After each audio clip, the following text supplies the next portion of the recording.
So we're sitting here on the set. We just wrapped the video shoot for my new single featuring, well, I'm gonna get to that, but it's called Anymore. And I hope you get to enjoy it really soon. But anyway, I am so excited because I get to introduce you to my world. Yes. This is my nephew. He's my brother in Christ. He's my friend, he's my homie. But his name is Chandler Moore, and he's doing some amazing things with a group that you probably are hearing out there, a worship group called Maverick City that's tearing it up across the nation. Dropped several projects in the last year, a handful of Grammy nominations. But anyway, my brother in Christ, my nephew, my friend, my homie, Chandler Moore. What up, what up? I'm just happy to be sitting with the legend, living legend. I mean, even to y'all who are watching and, you may have heard it about from my side, and you may not know who this legendary living guy is. This is world famous Tony Williams. But Tony Williams, I mean, his credit list of accomplishments and people he's worked with and done stuff for and helped build is just very, very long. But it's just an honor to, work with my uncle and, build this with him. Well, it's interesting I think it's very interesting that we're here because we both come from, or not the extent of our background, but something that we're currently doing, projects that we're on. Yeah.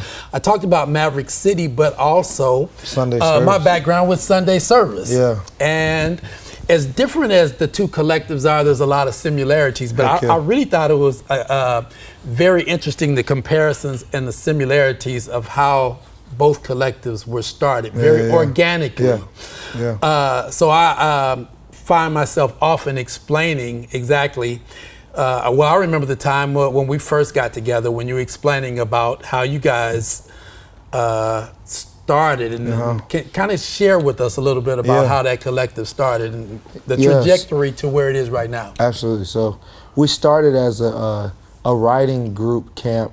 We just gathered a whole bunch of songwriters together, and our founder, Tony Brown, you met Tony, the homie, my big brother, just got a whole bunch of writers in a room who would have never met before, or it may would have taken 8-10 plus years to meet. But he from different areas of the country? From different areas of the country, really? Different genres of music, black, white, So everybody Indian. wasn't like a worship leader? Nah, not everybody was a worship leader. Really? No, but songwriters. Most people were songwriters. I see. We got it in a room, spent like 2.5 days together, and spent some time writing. And we realized that the songs, the goal was to just really change the scope of where Christian gospel worship music was going. And to write songs that were way more authentic. That was the goal. And then, we realized, we're like, man, but these songwriters, they're like great artists as well. So why not, try to sing our own songs while we're writing? Right. And that's kind of how Maverick started, and now it is what it is. So how would y'all start putting the songs out? How did they start? So our first thing that we did, volume 1, was literally, we were in Redding, California. Okay. And we wrote a couple songs that week, and we were just gonna demo them so we can shop the songs, try to send them to different people, see if they wanted it. So we demoed the songs, and the demo actually turned out, I was like, dang, okay, maybe we can release this. And we released it without even having really a name for ourselves, kind of figured it out last minute. And it just took off. It was like, dang, people really responded to it, and we just kind of kept following up. This was all audio or video? Because I remember those early video. Yep, we did video that day too, just to kind of see what it was. We'll see what would happen with it. Right. Literally, we gathered people from Wedding, called them that day. It was like, hey, we want to try something out tonight. Come out just like a little worship night, but we really want to sing these songs to people. But we just kind of want to feel it out.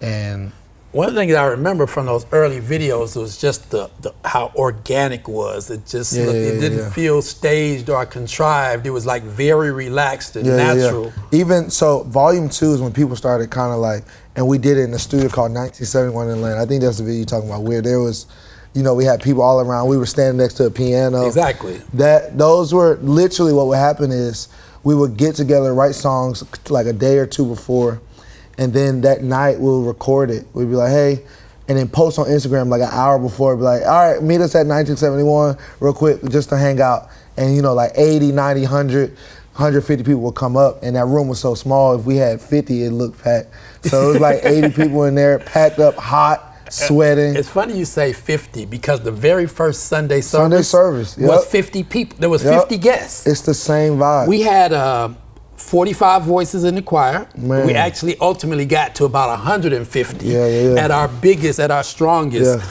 But the first Sunday we did it, it was 45, the original 45 voices. We had 50 guests. And the thing about it, I liked how organic, what it reminds me of, as a matter of fact, I was just having this conversation with Jermaine Dupree and Ye just like a week ago. And we were talking about the beginning of it, because if you notice those very first Sunday services, that's when we had the colored lights and stuff. But there was 45 guests, and we had big pillows on the floor. So there was people sitting on the floor, people sitting on the benches. And at that point, just like you guys, we didn't know where it was actually going to go.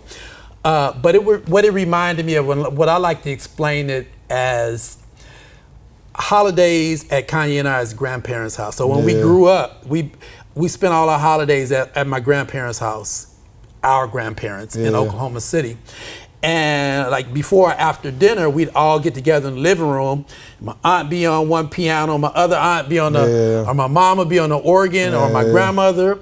And all of us cousins and uncles and aunts would be around the room, and everybody knew, you know, sopranos, altos. Everybody had their parts, and it was hymns, Christmas carols, Negro spirituals, and a little bit of Donny Hathaway. And that was Thanksgiving and Christmas. That's crazy, man. And for me, the first Sunday service was recreating that environment. Was that being relaxed, somebody sitting on the floor, you could get up, walk around, go get a drink if you want, and it was just about bringing people into what it was like growing up in my grandmother's house, and that was the feel that we were trying to get across for that the original Sunday service. So you can feel it. Like you can feel, I think the cool thing about, you know, Maverick Sunday service is that when you're watching a video, or if you're listening to the albums, you're not just like listening, but you're also feeling like, it's almost like you're in the room. I remember watching one of the first videos that y'all did, and I remember watching them in my house in Atlanta, and I was in my living room like, dang, like my living room actually feels like exactly probably what that room feels like. Watching it with some of my friends. So I think that's the cool thing about even what you're saying with your family, like that Thanksgiving time, that Christmas, it was an authentic feeling that can translate in any arena, in any room, because everybody could find themselves in it and connect with it. That was I think that's the cool thing about what we do. Absolutely. The similarities in the textures of our tones, for sure, and the thickness of it, and the timbre of the voices. Your tone is like a throwback tone, I think. I can feel that. So I'm very, you know what? And people are in interviews that I've been asked, like, what were my early influences? And I think that people often expect, because I do have those influences that were records that I listened to. But my actual influences came from my house and my church. Because I think if you were in my house, you'd say, I sound a lot like my father. That's crazy. You know, because my father sings. And it's like that old guy that sang on the back row in the bass section at my church was like where I was getting those chops, and that feels from was like, you know, old men that have gone on. But you know, in the church, in my church growing up back home in Oklahoma City. So like, can you really draw on like what your influences were, like vocally or stylistically, I should say? I think because growing up, I was a sponge. So like, anything I heard, anything I listened to, anything I was around, I kind of took in and like placed it where it needed to be as far as in my skills. So like who? But like, throw me some examples. One person for sure. My dad's a musician. So my dad's raspy tone and like, I gotta let you hear my dad one time. My dad sings. And then one person I used to... Obviously, somebody you've been around sings. Obviously. Well, somebody I used to listen to almost every day was this guy named PJ Morton. PJ. I just did a record with PJ. Well, Love we featured PJ. on a record My actually bro, together. I love PJ. Yeah, he's ridiculous. PJ ridiculous. I listen to a lot of PJ. I used to listen to, so this is gonna be weird because you probably don't see it much. Michael Jackson, I used to listen, my first CD that my parents ever bought me was a Michael Jackson CD. The first album I ever had was the first Jackson 5 album, ABC. That's crazy. That was the first album that I Mine owned, my was personal record that Invincible, You Rock My World. mine was the original first Jackson 5 album. I crazy. just dated myself. It was some things that I received, like, I'm a big ad-lib guy. Okay. So there was some ad-libs that Michael just used to do that, like, placement as far as, like, riffs and what you would say, Right. that I was just like, dang. So I like took that in, even subconsciously listening to it. Now I look back, I'm like, dang, I can see where I got that from. Some gospel greats, Ty Tribbett is like one of my, like, as far as like influence, his creativity is insane. Okay, so Michael Jackson to Ty Tribbett. So you was listening to secular, obviously. Oh man, yeah. But you grew up in the church. You My dad's you a probably was pastor. raised under a pew. You My probably dad's slept a many pastor. nights I was under a born pew. into church. I was born in church. Absolutely. Born in church. Going to Absolutely. church at least 3 times a week. 3 times a week. But you had a lot of influence that were out of the secular world. Oh yeah, From, and I love that about my, growing up, my journey and growing up with music. My parents didn't box me in as far as no, you can't. So listen my to mother that. was a church pianist as well. Yeah, my dad played piano too, Yeah. so I was able to be open to a lot of different experiences, especially in church. I don't think we understand that, like, we have a lot of different musical styles in church, just gathering in one. Some Sundays you got blues, some Sundays you got rock with certain things that you do, especially my church growing up. We used to do CCM gospel. We used to have little performances, little country type feels. So growing up in a musical church like that definitely helped me. Yeah. And then, my favorite album for like 6 years? Which one? It was an album you worked heavily on. I just thought about it. Late Registration. Nope. College Dropout. Yes. Oh, okay. Yes. So was there something in that inspired you? It was like what element of it? It was the mixture of what people say wasn't hip hop. So like the production. Yes. People would be like, at the time it was just like a little a racy conversation, but like the mixture of what you guys did and how you guys layered that music, it taught me, like, now Mav, how people, like, in the gospel world, people say, like, oh, how are you putting, like, that type of soul on these CCM lyrics or white lyrics? You know what I'm saying? Like, That's the where I was about to go with merge that. of what happened on that record it kind of influenced me in ways I didn't realize.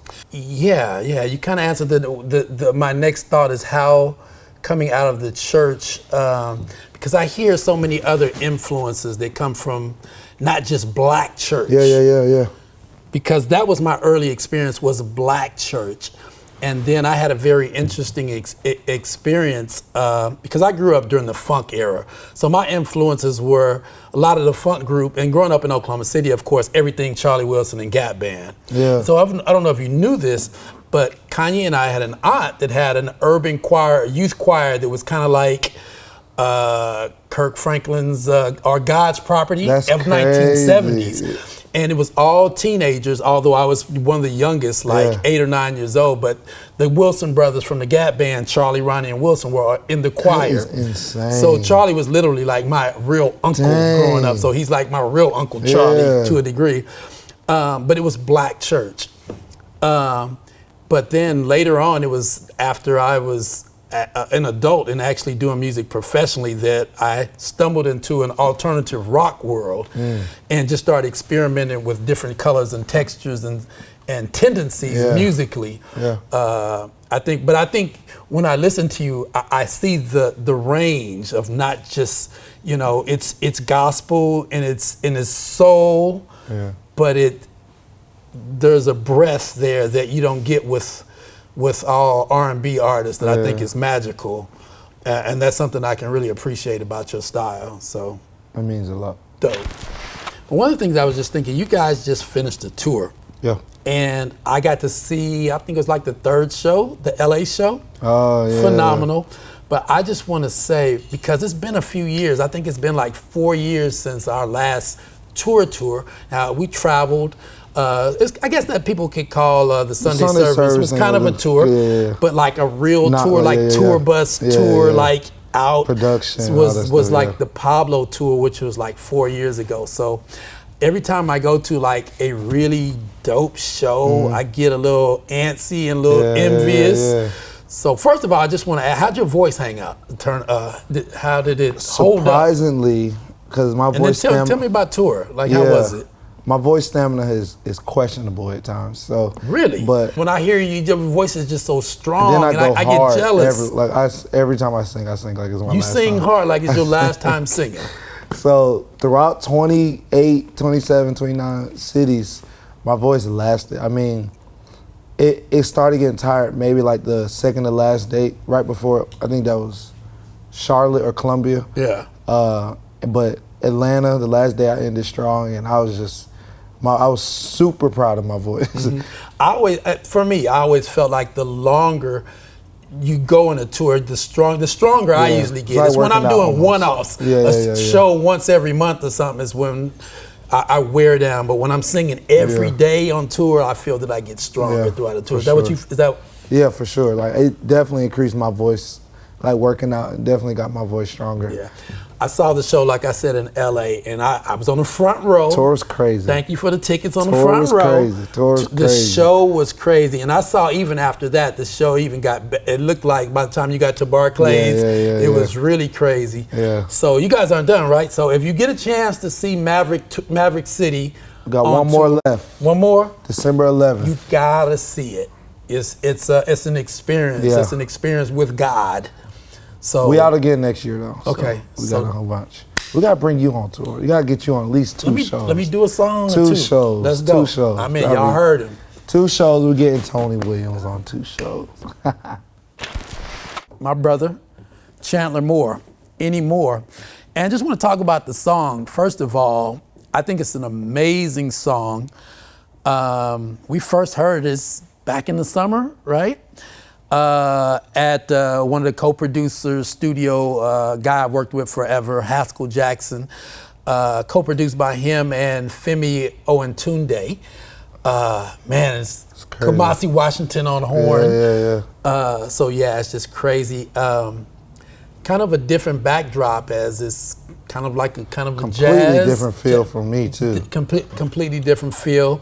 I remember the first time we went in the studio and just kind of scattered Let me first talk about, I've never done that before. I think you taught me a new method though. Okay. We got in the studio, his producer's going through a whole bunch of tracks. Right.